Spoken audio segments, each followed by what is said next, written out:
memory, inherent language, and anthropological references written by women as points of departure.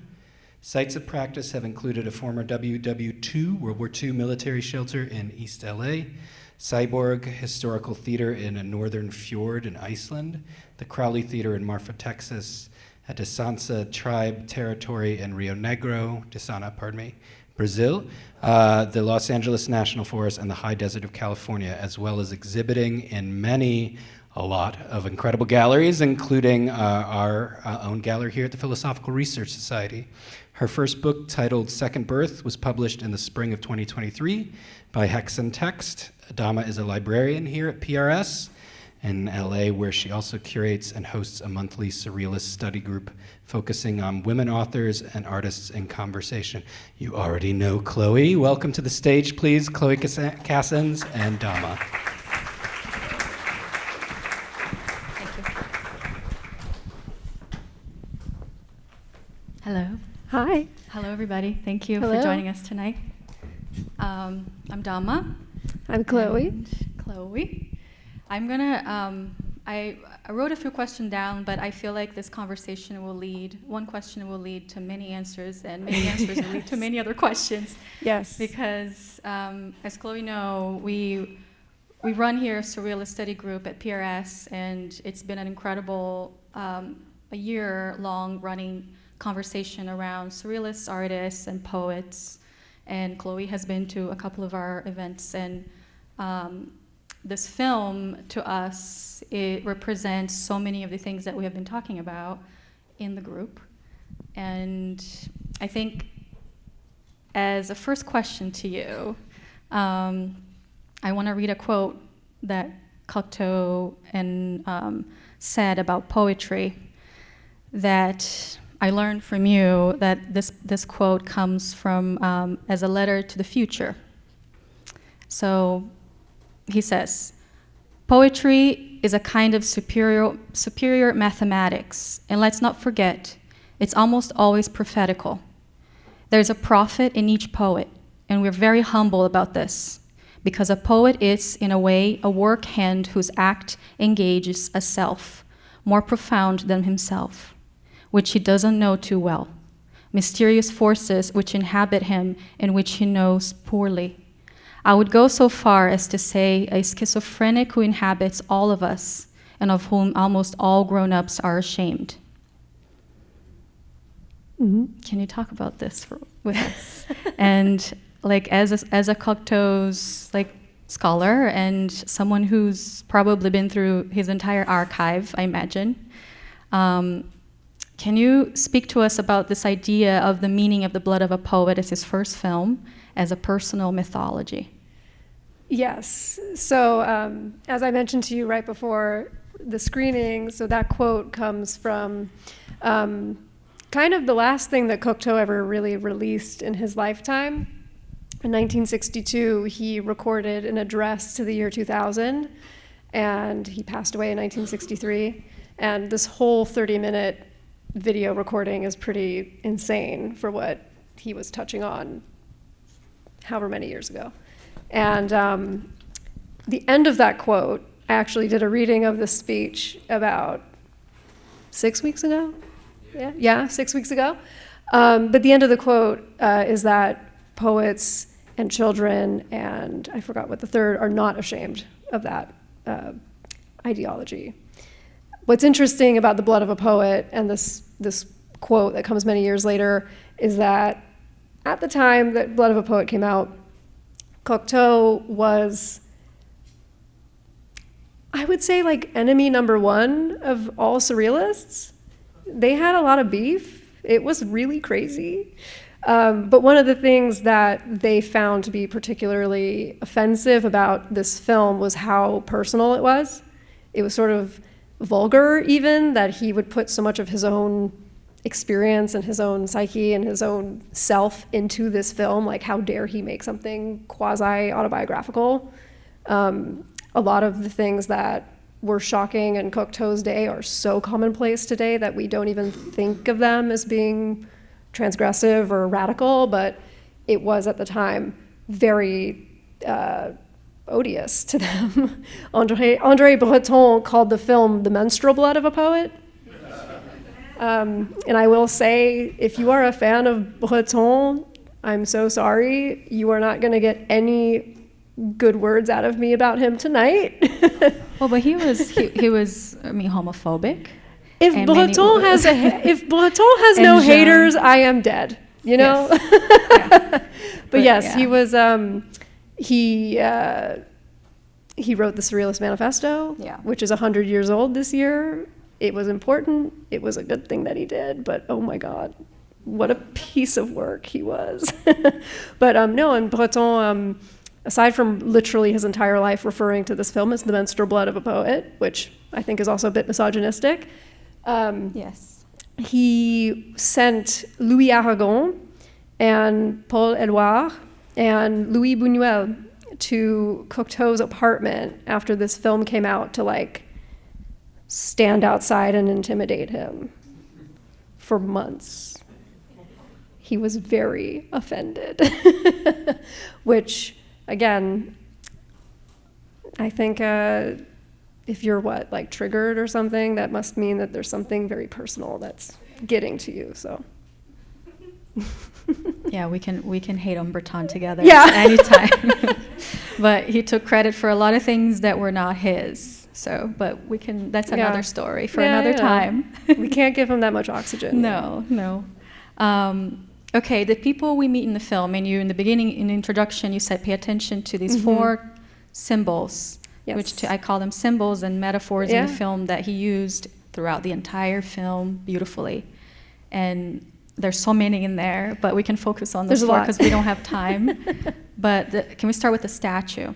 Yes. Lee Miller. Who is incredible. Miller, the GOAT, the greatest of all time, one of them. So, again, going back to this idea that this film, I think maybe we need to rewind for a quick second. Even though this is a Surrealist Study Group, Cocteau was not considered a member of the Surrealists. He did not consider himself a member. The Surrealists certainly did not accept him.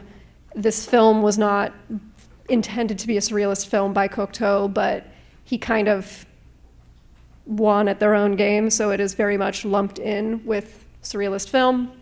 And one of, I think, the many things that was seen as like an affront by the Surrealists in this film was that Cocteau cast Lee Miller in this major role as the statue.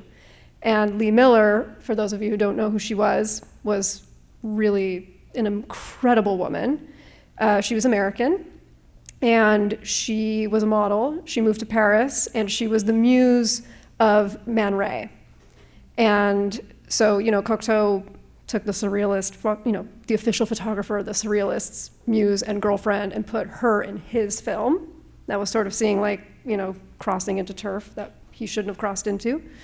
But Lee Miller, this was the only film she ever appeared in, and she is so fascinating. But after this film, she would eventually break up with Man Ray, move back to the United States, and she became the first, and during World War II, the only female war correspondent on the front lines. She was a photojournalist for Vogue, of all publications, and there's a very iconic, very controversial, important photo of her at the end of the war, taking a bath in Hitler's apartment on the day he committed suicide.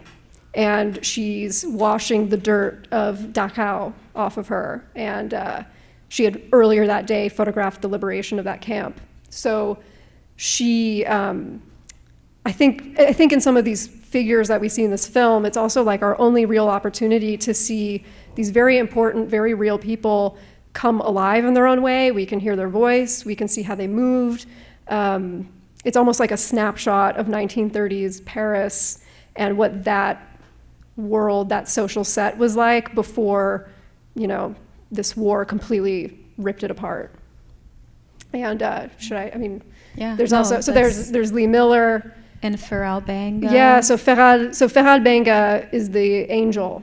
Yeah. Feral, similar story. He was a jazz dancer as well. He was a jazz dancer. Baker, yeah, he was a contemporary of Josephine Baker. They were friends. He was kind of considered to be the male Josephine Baker. Shortly after this film came out, which was one of his first major exposures to, I think, the world at large, Ferhat Benga moved to Harlem. And you may recognize him because he was the muse, it boy, whatever you want to call it, of the Harlem Renaissance. He was a major, major inspiration to Carl van Vechten and so many of these artists in New York, in Harlem during that time period. And there's so much art of that person in particular. And again, we don't see him in motion very much, even though he made his name originally as a jazz dancer. So Cocteau really had this knack his entire life, really, for I mean, they're all socializing. amateurs in some ways, right? That all the actors were either first time acting or only time acting, or it's really kind of I mean, I incredible. think it's almost like because Cocteau had zero filmmaking experience when this project kind of came about.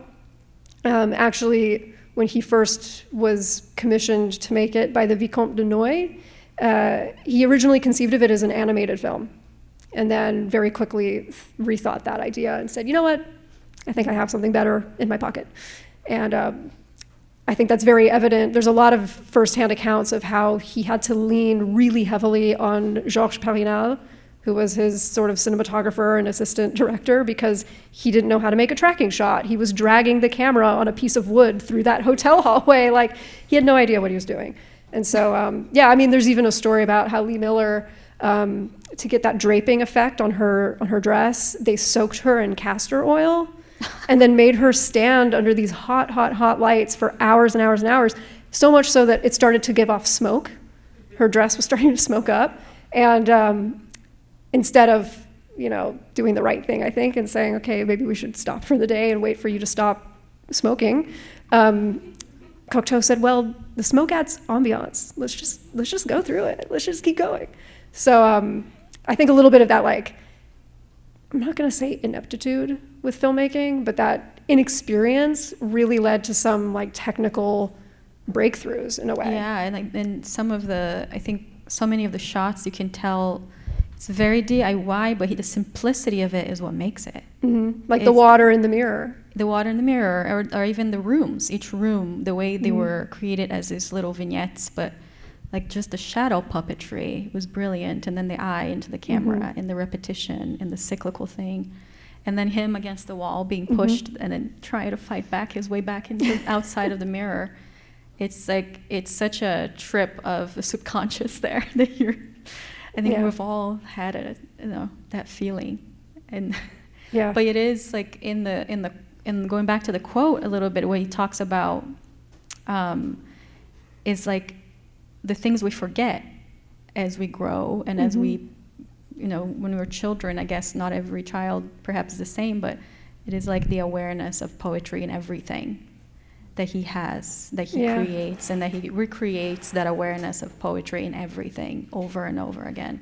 Well, it's interesting too, because Cocteau, he, in a lot of ways, was very connected to his inner child, I guess is what we would call it today. That entire sequence with the snowball fight is actually a motif that's repeated many times throughout his work. When Cocteau was a schoolboy at the Lycée Condorcet in Paris, he had a crush on an older student who was, as by the way, as most of Cocteau's love affairs and crushes were unreciprocated. That was sort of his curse. But on a student literally named Dargelos. And Cocteau, allegedly, in high school at Lycée, got into a lethal snowball fight with Dargelos, where he was hit, and it sort of, maybe it was a hit to his ego or the sort of rejection, but this idea of a fatal snowball fight appears over and over again, and always with the same character named Dargelos. The same time as this film, Les Enfants Terribles, the book, that is like the inciting incident in the book that sets forth the rest of the plot, is one of the characters gets hit by a snowball that has a rock concealed in it and is bedridden for months by Dargelos. So, that's his schoolyard bully that he just kind of kept throwing into his work. So as random or as out of place as that snowball fight scene kind of may seem, that's a big reflection by Cocteau onto his own childhood, and that connection to that feeling that just never left him of being rejected as a kid. And we have the suicide too, which was a childhood memory perhaps of his father committing suicide, right? Yes. That's one of the... I mean, it could be that. It could be that. Yeah. It's interesting. So that scene was the reason why that film was delayed release for 2 years. The Vicomte de Noailles, if anybody's unfamiliar, so the Noailles family in France are one of the most ancient aristocratic families. If you've ever seen the Coppola Marie Antoinette, there's that scene where she's like, it takes like 20 steps for her to get out of bed and get dressed because of the etiquette. And there's that woman who says, Madame, this is Versailles. That's the Noailles family. That's who those people are. They kind of enforced the etiquette in Versailles and throughout their time in society.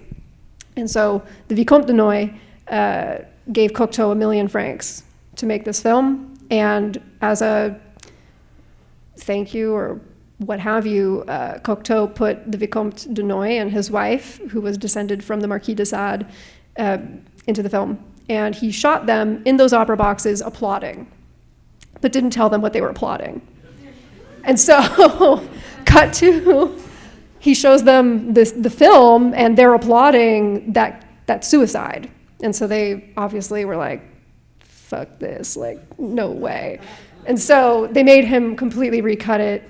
That's why you see Barbette and all those other opera goers in those boxes. That was Cocteau's pivot. He sort of said, okay, well, if I can't put my benefactor in, I'll put my favorite drag queen in his place. And so that's who you see in the final cut of the film, is Barbette. And, it's sort of very loaded. It remains loaded. There's just so many layers. Yeah, it's like he created a movie based on all the relationships he has also had in his life, and this is how it was a collaborative effort, it seems, too, with all these characters who later on, and maybe we can talk about some of the other actors too, Jean, who I think was important. I'd love to take a moment to talk about Jean, that is the nickname of Jean Desbordes, who I have become completely obsessed with in my research, and who really, even today in 2024, has not received a whole lot of due. Jean, so named because, Jean Cocteau, Jean Desbordes, someone needs to differentiate themselves. But Jean... He's Louis. I call him Louis. We can call him Louis. So Jean is the gentleman who played that sort of Louis XV character in the three-corner hat watching the card game. And he was considered to be Cocteau's first major reciprocated love. And his story is quite sad, unfortunately. So Jean was originally a country boy who read Cocteau's novels in the mid-20s and wrote him fan mail. And Cocteau received one of his letters, and it was so effusive that he wrote a response that said, "Calm down. Your passion is setting fire to the page." But that was the start of a, sort of pen pal relationship.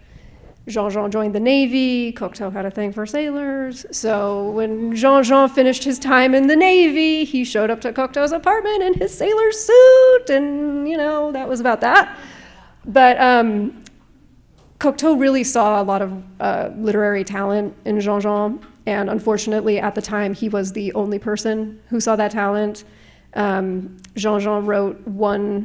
had one published work called J'adore, and it is so stunning. It is so beautiful. It's like I guess you could call it like a prose poem, and it is. Even today, I read it, and it's kind of hard to get copies of it. It's never even been translated because it kind of was shat on when it came out. Cocteau's friends were really scandalized by it. One of them even said that they flushed it down the toilet. But J'adore is so, it's so radical and it's so effusive, because all Jean Desbordes is doing is writing about how he, how much he loves Cocteau. He literally just out and says it. It's very sexual. I think, it's hard to like put a 2024 term onto somebody from 100 years ago, but some of the ideas that he's expressing in it are almost like ecosexual, where he's talking about how connected he feels with the earth and the stars and nature when he's like ejaculating in the garden. It's very chic. But people hated it when it came out. They thought Cocteau had lost his mind. Like, this is the person you're supporting, this is the writing you're supporting. And so after that, Jean didn't really write much. He just sort of supported Cocteau. Unfortunately, opium seemed to be the third figure in that relationship, and Cocteau got clean, but Jean didn't. And sometime after Blood of a Poet, they broke up, they parted ways. Jean allegedly married a pharmacist for her access to drugs. And by the late 30s, because he had served in the Navy and was quite skilled, he actually joined the resistance because he could intercept maritime communication. And he did this very bravely and was very successful with it until 1944. Actually, on Cocteau's birthday, I don't think this was intended, but it's just like a tragic detail. On the night of Cocteau's birthday in 1944, Jean was rounded up by the Gestapo with a big group of resistance fighters. One of them was Catherine Dior, the sister to Christian, and he was taken to 180 Rue de la Pompe, which was the Gestapo headquarters in the 16th arrondissement of Paris, which, if you're not familiar with Paris, the 16th is like their Bel Air. It's the nicest neighborhood, and the Gestapo had taken a building there. And in the basement, he was tortured to death. He did not speak a word under torture. He didn't say a single thing, didn't give up a single name, a single piece of information. And Cocteau spent the rest of his life trying to find his murderers.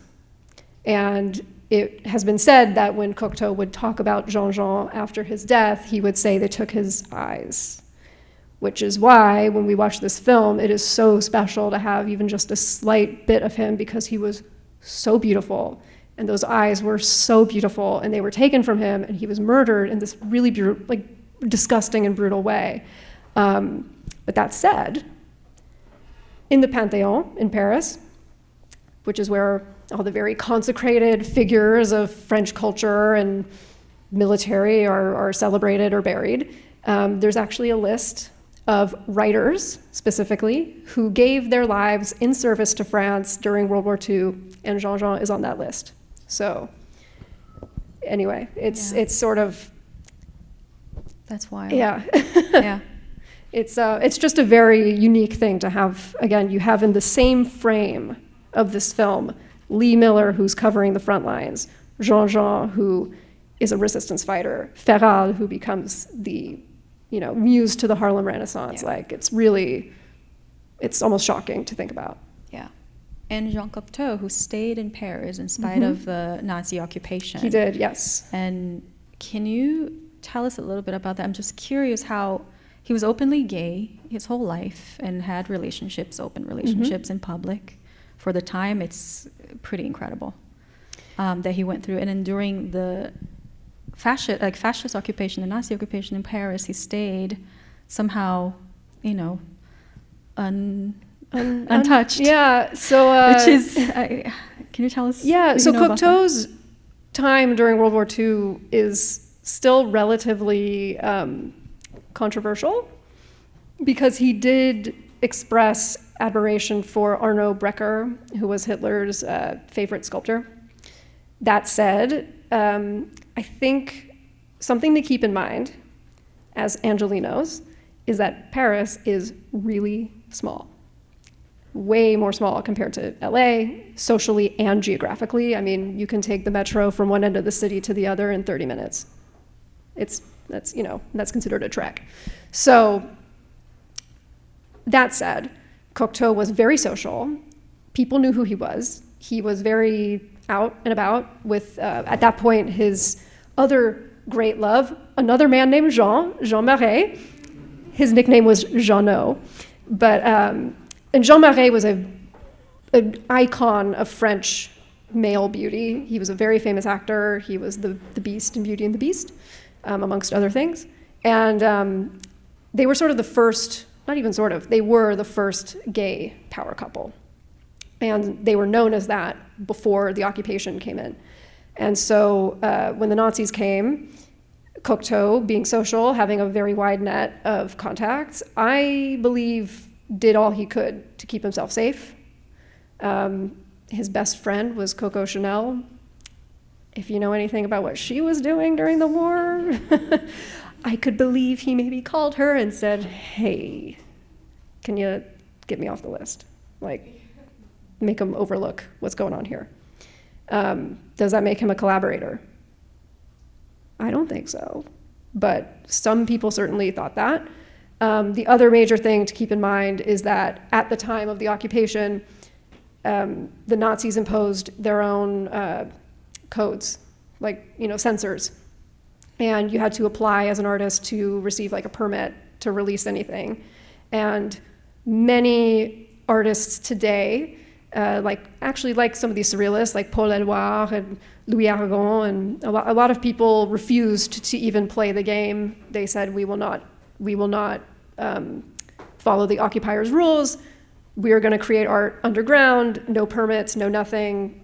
Cocteau said, well, I need to make money and I want to put out art. So he did apply for these permits, and he did sort of work his way around these censors, and that was also seen post-war in the immediate aftermath as a form of collaboration with the Nazis.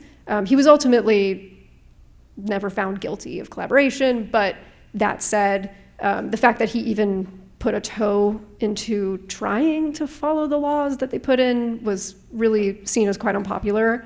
And then the other thing too is, yes, he was gay. Like, he could have been sent to a camp in 2 seconds.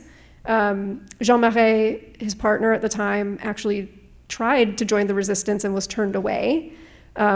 He said it was because he was gay. I kind of believe that maybe that was possible, but it also could have been possible that the resistance were like, dude, you're a really famous actor, and we're trying to do things in secret. Like, so it's unclear, but his partner living with him was trying to resist. So, it's really murky. I think it's really easy to sit in this chair today and say, well, I would have done this, or obviously the right thing to do was X, Y, or Z, but in it is a lot more gray. And I think Cocteau was just a lot more gray in general than people were very comfortable with. I think most people are a lot more gray in general that they're more comfortable with. Yeah. But yes, thank you. That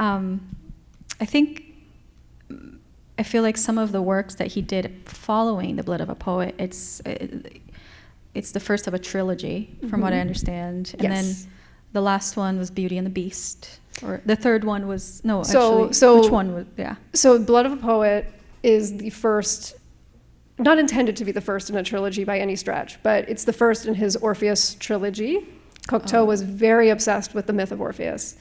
And so the trilogy starts in 1932 with Blood of a Poet, continues in 1950 with the film Orpheus, and concluded in 1960 with The Testament of Orpheus, which is like, it's an incredible film, The Testament of Orpheus, because it's almost like Cocteau writing his own elegy.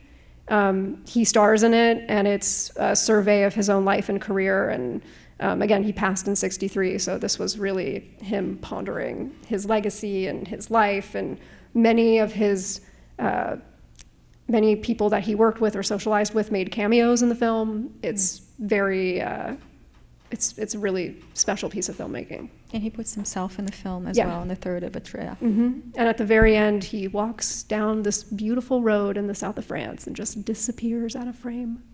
And that's like his death. It's very poetic. He's, in many ways, self-portraiture plays a big role in his trajectory, it seems. Now, he was a lot of things.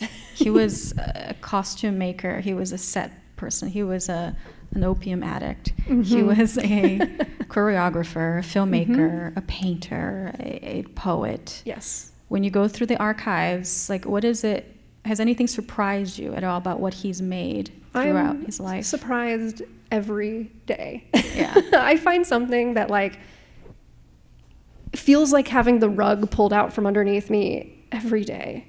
Not too long ago, I was in the south of France at the Musée Cocteau, and on display were these drawings that he had made truly like a month or two before he passed away of flying saucers and little green men.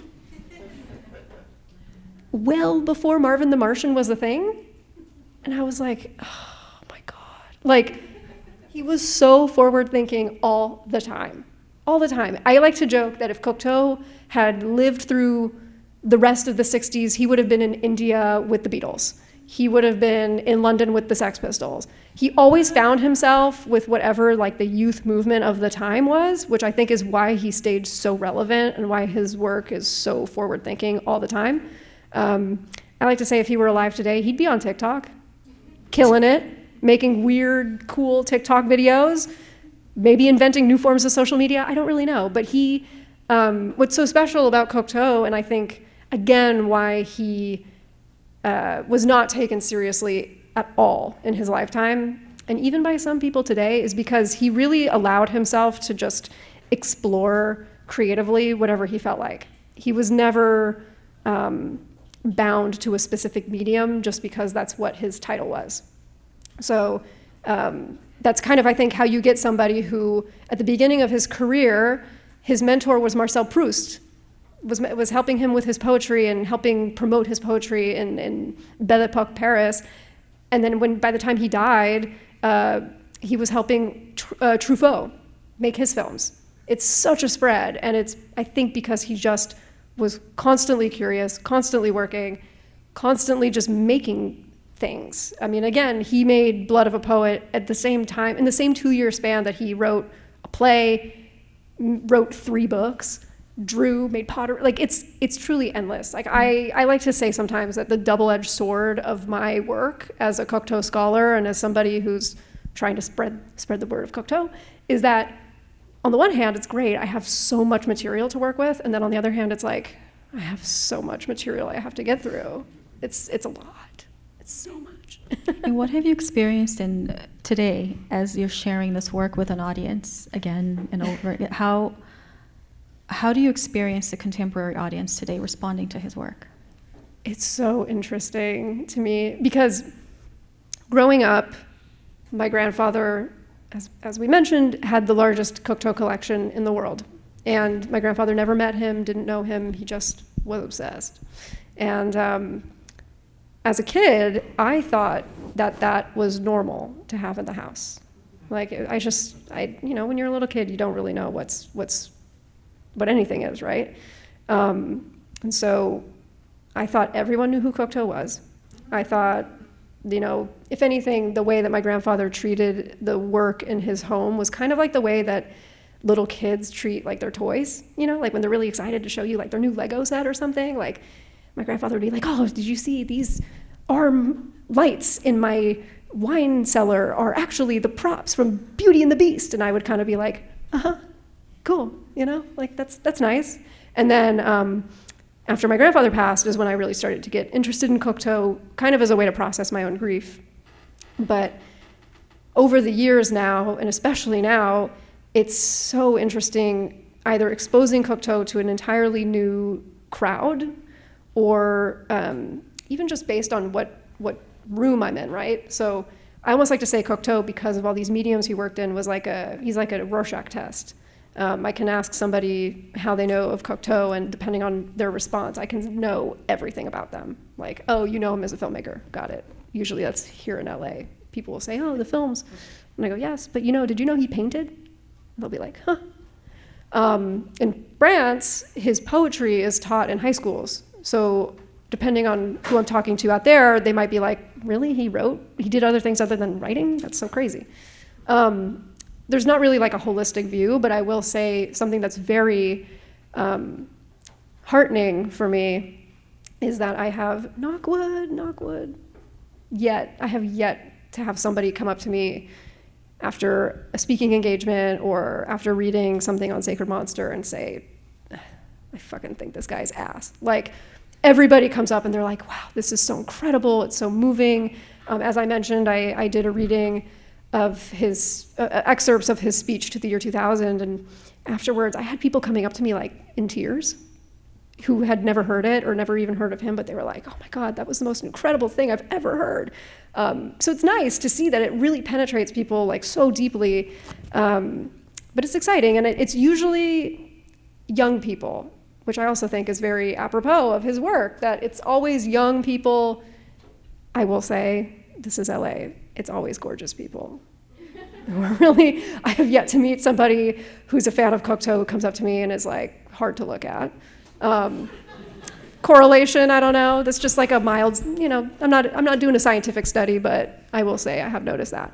So, But he's also like someone who contemporary queer culture today can Yes. look up to yes, as the beginning of a movement that was not really a movement yet, but he was doing things that today, you know, we're still trying to say, yeah, and in some ways still trying to make. yeah. I mean, And it's that's incredible. It's so incredible. I was even I was down like an internet rabbit hole not too long ago. I'm a big fan of the Cocteau twins, the band. And I fantasized one day about them getting together and maybe playing a show at the museum, but I think that's a pipe dream. But I was down a rabbit hole about, okay, why are they called the Cocteau twins? Like, how did that even come about? And as it turns out, you know Simple Minds? Breakfast Club, Don't You Forget About Me? So that, before they were called the Simple Minds, they were in the same scene in Scotland as the band that would become the Cocteau Twins. And the sort of proto-Simple Minds band wrote a song called the Cocteau Twins, and it was a song about pretentious gay men. And was sort of this like dig at a very specific slice of underground culture in the late 70s and early 80s in Scotland, which I found so fascinating that like at a certain point, this would have been around 20 years after Cocteau died, that like his name was almost being used in this like slang way, but also to still be pointed, depending on who's saying it, with aggression towards the queer community. And then, yeah, the Cocteau twins, I guess, liked the song, and that's where they took their name from. So it's interesting. I see all these like 6 degrees of separation everywhere. Yeah. And I have one more question for Chloe, and then I'm going to open up to the floor. And please raise your hand if you have questions for her. But what's next for you and your work with Sacred Monster? And can you tell us a little bit what Sacred Monster entails and the Severing Wonderman collection? Like, how are you approaching this responsibility to take on Jean Cocteau's legacy into the future? I feel a little bit like I'm a one-woman band with like cymbals and, you know, the harmonica, and like I'm standing in the corner of a park just trying to make attention. What am I doing with Sacred Monster? So right now, if you subscribe, at present, it is 2 essays a month on Cocteau or about Severin, my grandfather. Again, as I mentioned in my introduction, I discounted it for 2 days, and I'm only telling you all. So I love a deal. I hope you guys do too. But putting out a lot of writing for Sacred Monster and for some other places. There's a lot I can't talk about right now, unfortunately, both with Sacred Monster and with the Cocteau Museum. But at present, really, I am just doing my best to like evangelize, you know, a bit. I'm Jewish. I imagine a bit like the missionaries who travel around and try to spread the good word, except Cocteau's my lord here. But really, I speak to whoever will listen about Cocteau, because he worked in so many mediums. I do truly believe that there is an entry point for everybody. Maybe you watched this film and you were kind of like, not your taste. That's totally fine. There's so much more that I'm sure is bang on the money. that you would love. Maybe it's the poetry, maybe it's another film, maybe it's his paintings, maybe it's his work with the Russian ballet.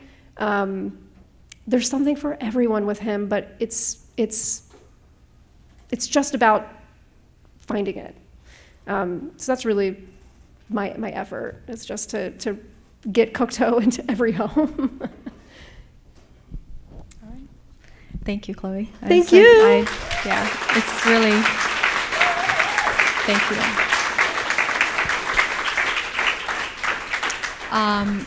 I can't really see anybody with the light, but anyone has any questions? Anybody raise your hand or speak out loudly? I see in the back, there's questions happening. It's hard to see. I see a, can you stand, can you shout a question from the back?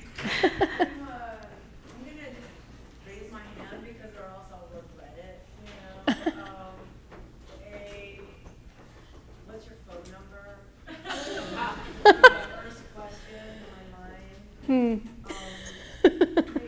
second is like when you say he didn't know what he was doing, Mm-hmm. you know, and this is a question that I have in general, not knowing what you're doing and putting forward something that we see as like so seminal to art.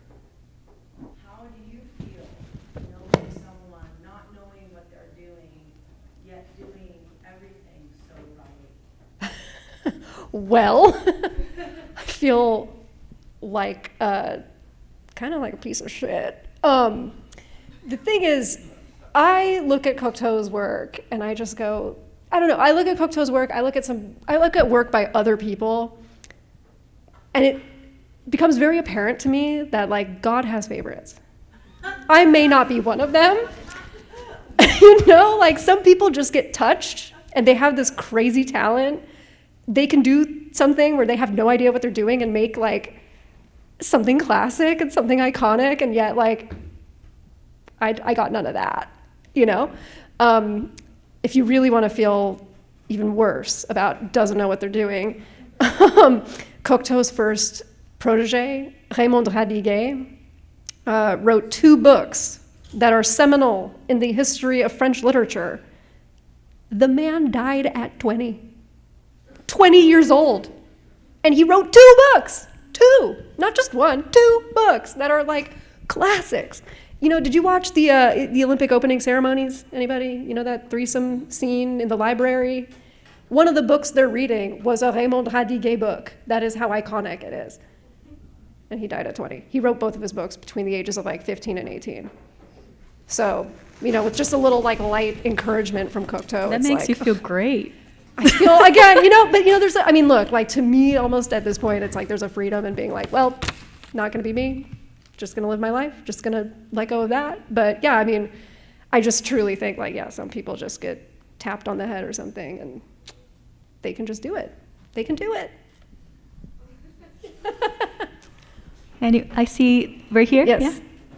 Did his work change during the occupation, and is it Yeah, well, continued working and had to submit things? so he actually, despite all of that, didn't really release much during the occupation.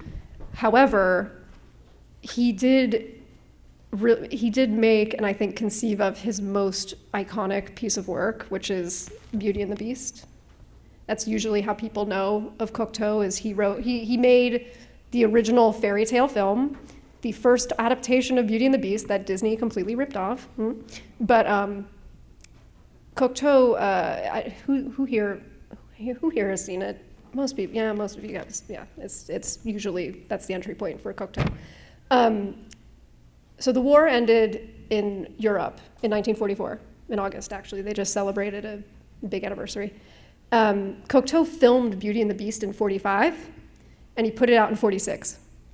And what I think is so special about that film is, of all the responses to that trauma, he made one of the most gorgeous films of all time. It's a total escapist fantasy. And the entire messaging of the film is that there is monstrosity in humanity and humanity in monsters. And I think when you compare that to some of the other post-war work that starts to come out in 45, 46, 47, it's so different. It's so gentle. And it's shocking in how gentle it is, that he didn't make something aggressive. And even though so many people, I mean, Jean Desbordes was not the only lover of Cocteau's who passed away in the war on the front lines in their own way. And it was, again, such an incredibly traumatic time for the continent, for France, for Parisians, that it could have been so easy to make something quite, I think, aggressive. And instead he made Beauty and the Beast, which is so, even today, like, sumptuous to look at. And even in the foreword, in the very beginning of Beauty and the Beast, what always like gets me right in my heart is he has a little message that he puts up where he literally says, just roll with it. Like, he goes, this is a child story. Allow yourself to be a child for like an hour and a half. Just do it. Which I think coming at that time is so powerful. It's like a balm, you know? So yes, I mean, I think, yeah, maybe not during the war, but immediately after, that's what he was sitting on. Did you see the Philip Glass opera that he did today? I have, yeah. Well, Philip Glass made a lot of operas around Cocteau's work, actually. Yeah, he made a bunch. He actually, I think he did operas based on the trilogy as well. But I have seen the Belle et la Bête. It's incredible. And I know Alaska had a question. There was someone, were you? You were talking about the rivalries between the Surrealist Breton Mm-hmm. and they're fighting for Man Ray, and Dali also has split with Surrealists as well. If there was a turf war in an alleyway between the Surrealists, what do you think the melee weapon of choice would be? Well,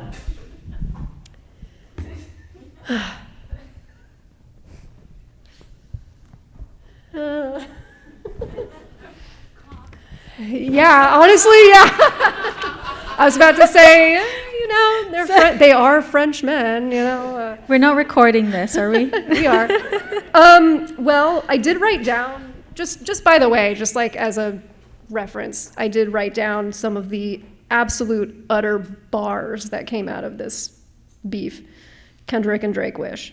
So Paul Eluard, the Surrealist poet, who, by the way, his poem Liberté is an unbelievably beautiful poem, but that said, sometimes you can make really great work and suck. So Paul Eluard threatened to murder Cocteau more than once. Robert Desnos, who, again, wrote my personal favorite French poem of all time, but still sucked, would call Cocteau's mother and say that he'd killed him. More than once. Desnos would call poor Madame Cocteau and say, I've run over him with my car, I've shot him, they were fucking mad.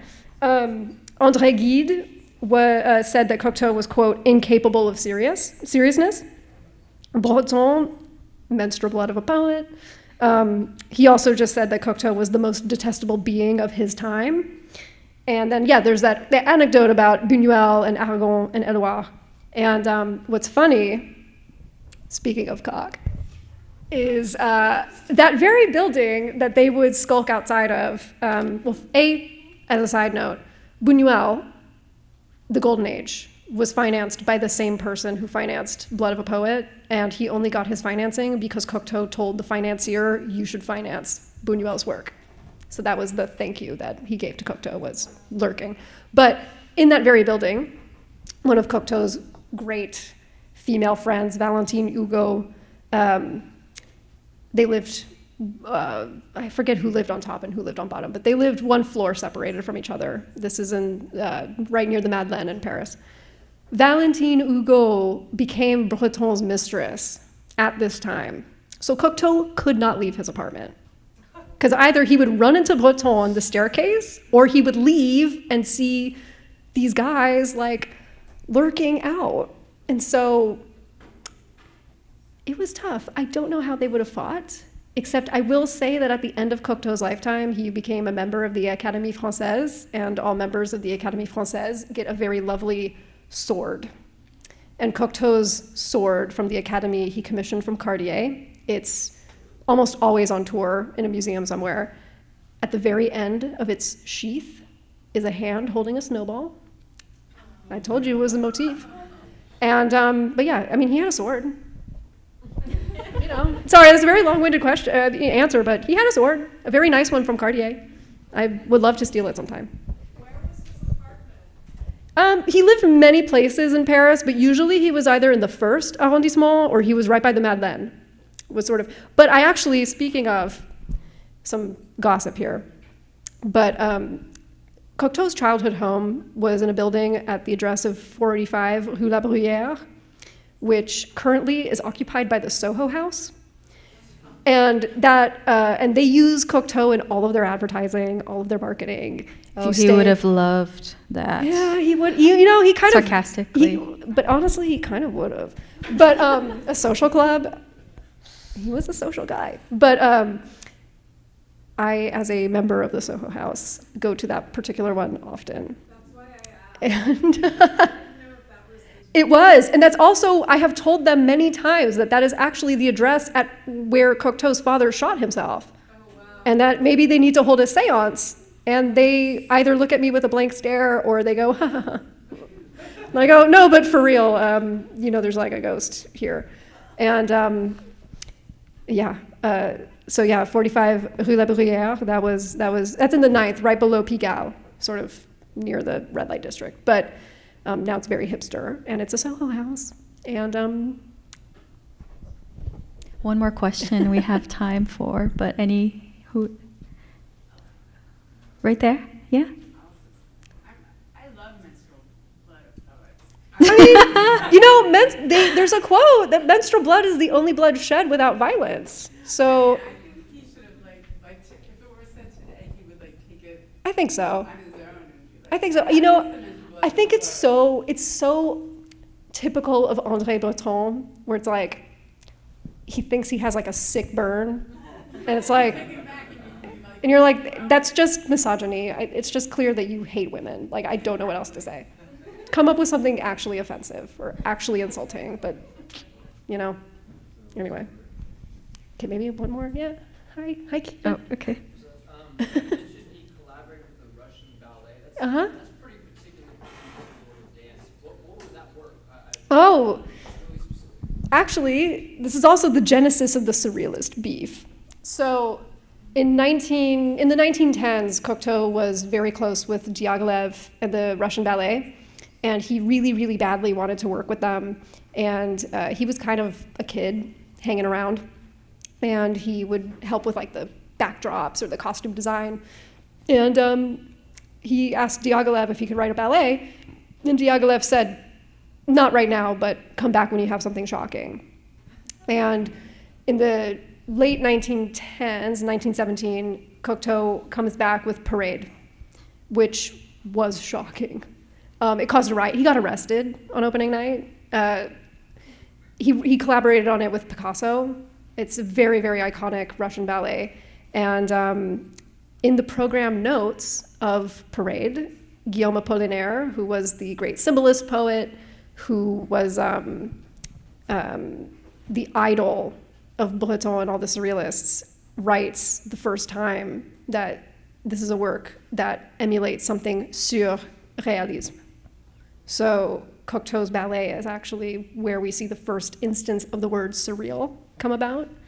Again, with the Russian ballet. I mean, he collaborated with Diaghilev. They also wrote a ballet called Le Train Bleu. Chanel did all the costumes. And it was about the train that would take Parisians to the south of France.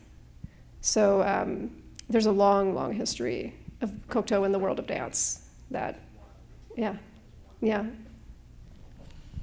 Well, thank you, Chloe. Thank you, Thank everyone. you. I think this Thank you was for having me. fantastic. It's an honor to have you. We are going to do a monthly series of screenings after the surrealism and with the Surrealist Study Group, so check our calendars in the future. Thank you so much. Thank you, PRS.